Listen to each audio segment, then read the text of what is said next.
What is going on, everybody? Today we're looking at the new LEGO Harry Potter Hogwarts Castle and Ground set 75419 with 2,660 pieces that retails for $169.99. So this is a pretty cool set where we have Hogwarts built in, I guess they'd call it like a micro scale, so all shrunk down to fit on a nice display, and everything about it looks really cool. Just like I said, it's supposed to be the Hogwarts Castle just all shrunk down, and then we have some different features from it as we'll see when we go throughout it. But like just on the front here, you can see it's like, from the fourth movie where we have the Durmstrang ship and the Beauxbaton's carriage and stuff, so that's sort of thrown in there. But it's really cool that we have this nice black border display that has Hogwarts Castle label on it, so that's pretty cool. And then we get the Black Lake, and of course all the castle grounds, and then the castle build and stuff. So all that's going to look really cool. And of course this is an 18 plus set, so they have it all nice like dark background, which looks really cool. If we look at the back of the box, we can see what the back of the castle is going to look like, where from here you can kind of see that under the ground section they have some different stuff thrown in from the movie, so we'll look at that as well. And then just some nice pictures thrown in here, and of course we have the Hogwarts Castle sort of picture that this was all based off, and kind of like a blueprint design.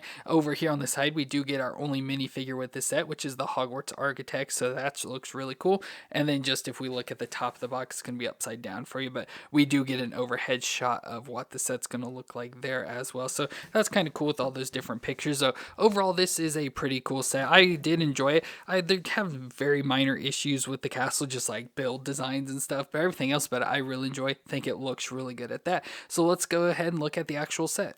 So here's the built castle, and I think it looks really good. Now, one thing that did surprise me is just how big it was. I thought, like, especially the length here, I thought it was going to be much shorter than it was. So it's actually a nice bigger thing, but it would be a nice display, just to sit somewhere, just to have as like a mini model set up on display. I think that would look really cool. Overall, I like the design, but as we go through, I'll point out things I don't like as much. We'll go ahead and start with the minifigure, which, as I mentioned, is the Hogwarts Architect. So this looks pretty cool, just this all gold figure, which I really like having the all gold design. But the Hogwarts Architect design, plan, and oversaw the construction of Hogwarts, and there's a gold statue located in the entrance hall of him where he's holding a model of Hogwarts and charts in one hand. So over here we have the model of Hogwarts. We can see, it's supposed to be like the Great Hall and the tower, so it's supposed to be this section here, and then it's supposed to be just, rolled up like maps and papers and charts and stuff there in his other hand. But I think overall it looks pretty cool with all the gold design, nice gold with like some silvery details of bronze just like on his hat design, of course the face. And if we look at it closer, you can kind of see some of the face designs on there like sort of printed on, so that looks really cool.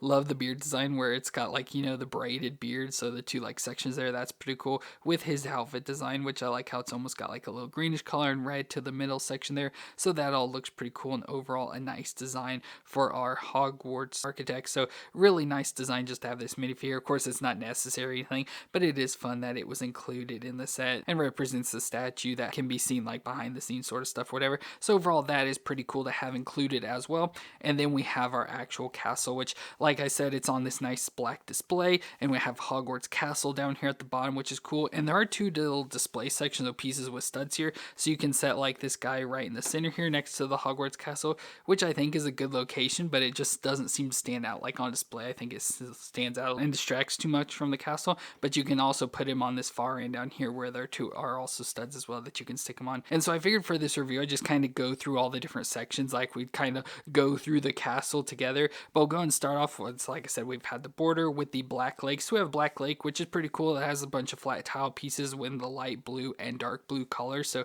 that looks pretty nice with those colors there together. And then out in the water we have the Durmstrang ship, which is one thing I don't like about this. I would much prefer if it was just, we get this case flat water, and then even the Beauxbaton carriage wasn't even there. I would just want that, so I'd probably like find a way to replace these pieces and just take all this stuff out. But we do have the Durmstrang ship, which looks pretty good. Of course this is a micro build, so it's going to be a lot smaller in scale, but just by, you can tell by the size of this, it's a huge ship, but I think it looks really good there. So nice colors and designs and stuff. Of course it is a really thin, it's only one brick wide, so not a whole lot to it, so it looks pretty cool though that way from the side. And love the white water come up, from where like burst out of water and everything, so I think that looks really cool.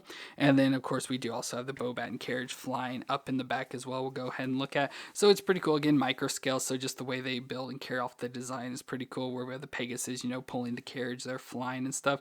I think it's pretty neat the way they did it, but again, I don't really care for this, so I would just probably take that off if I could. But we'll go and look at the castle itself. I'll see if I can give you the overhead view, if I can like sort of angle it down. Yeah, I don't think I'll be able to really give you the overhead view here, or at least it looked very well. So there's what it looks like from the top, so you can see all like the different like courtyard sections and stuff, and just how the overall layout is here, and we'll kind of go through it piece by piece. So if we move up from the Black Lake, the first thing we get is the boathouse, which is just a nice little structure, you know, not a whole lot of details and design to it. Of course, with this being such micro scale, we don't get a whole lot of detail this, but just a nice little structure. I feel this piece up top here is just a little bit too tall. I think it's too high up in the air, but overall I think it works out pretty good. And then we have the stairs that lead down to the boathouse all the way up from like the entrance hall here. So we have our supposed to be these little stair designs, but then there's also this path over here to the side, which I didn't really know was there or even existed or anything, especially, you know, from playing Hogwarts Legacy, which I know the castle has a little bit different layout in that, but I didn't really know this was a thing. I thought this was supposed to be the staircase because, you know, with like these pieces, it kind of does look like a staircase,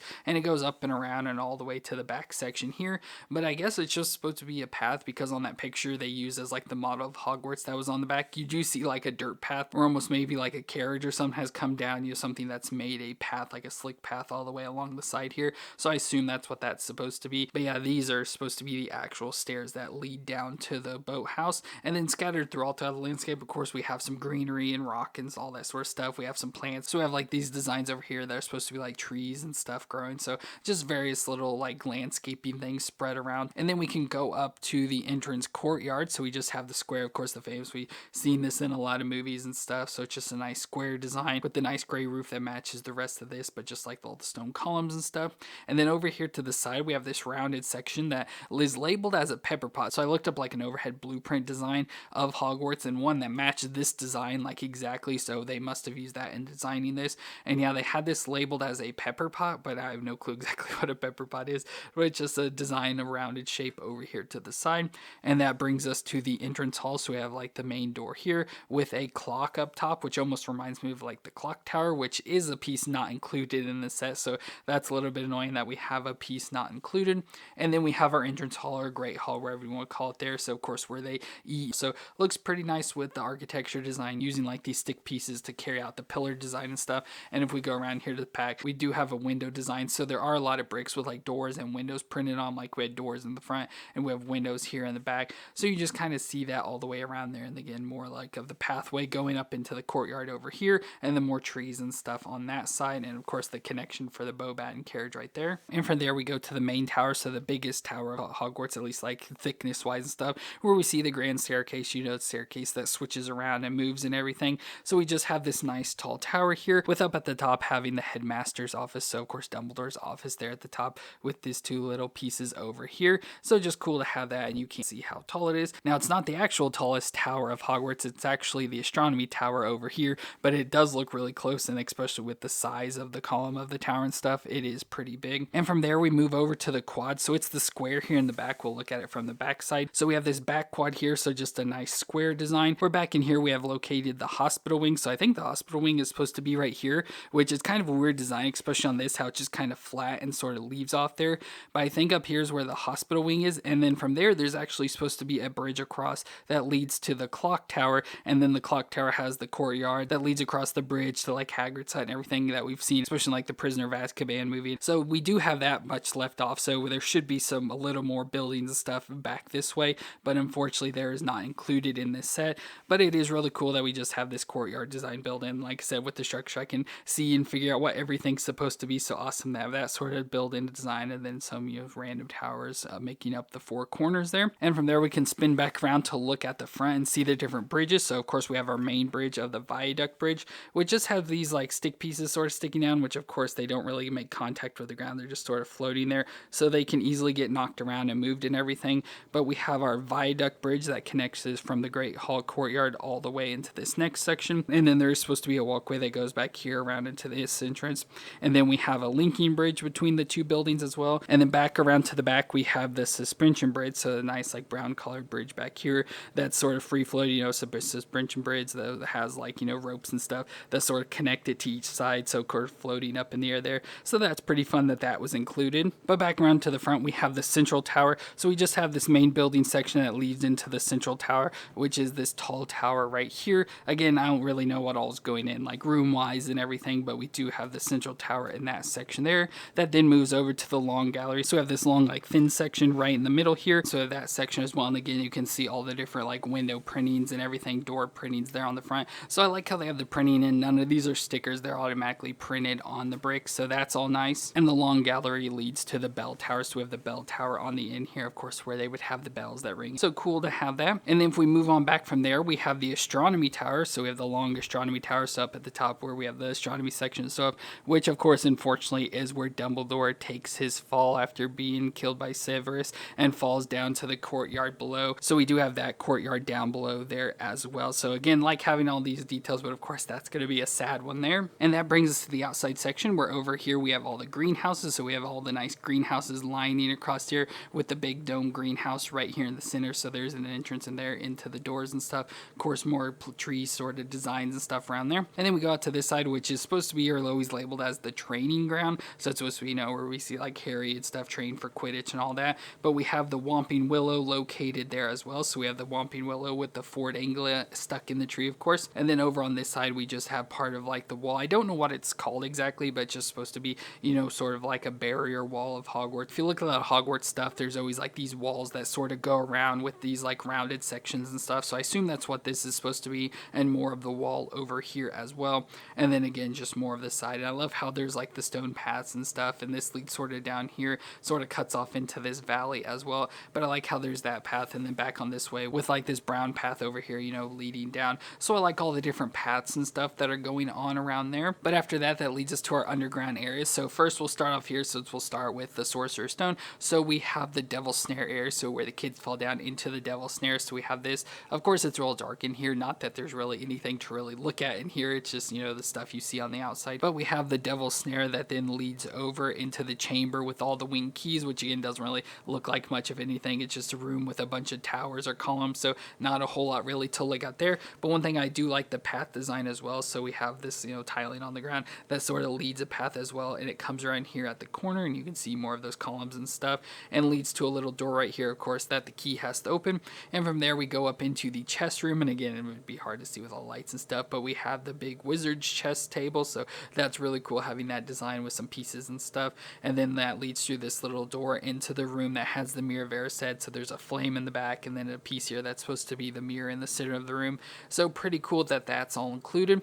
While we're here, we do also have a potions classroom. So on the back wall, you can see there's some printed pieces that have some potion bottles and all sorts of stuff there on shelves in the back. And then we have what I assume are supposed to be tables and like maybe a cauldron or something there in the center. So pretty nice to have that. Since the potion class is located in the dungeons, it's cool they threw that in the underground as well.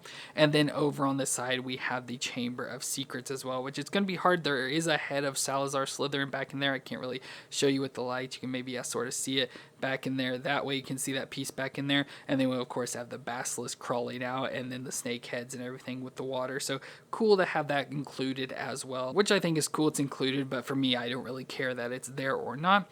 And then I did just want to show you what the underneath of this looks like, just so you can see the design. It is hollow in like sections where the castle and stuff is located. It's pretty hollow up in there, but pretty weird build designs. I assume they were going for, since this is mini scale and has a lot of small pieces, like studs and single squares and stuff, it is built with a lot of pieces. But because of that, they have some weird building techniques where, they could have used, longer pieces and stuff. You just work with a lot of few pieces at a time. And so it took quite a long time to build this. So even though this isn't the most expensive set, it did take quite a while to build this, because just you're working with so many little pieces. And like I said, some of the techniques aren't the best. Like I don't really understand what's going on like the front of the building here, like with this design, how there's like pieces over to the side and stuff, but don't really understand that. And then like this little sections right here, like I don't understand why they're like shaped like that. And then pieces can easily just fall off because everything's just so small and not held on too well, so stuff can easily fall off. And then just pieces like with bricks turned around and stuff, so you have the holes, I assume supposed to be creating windows, and like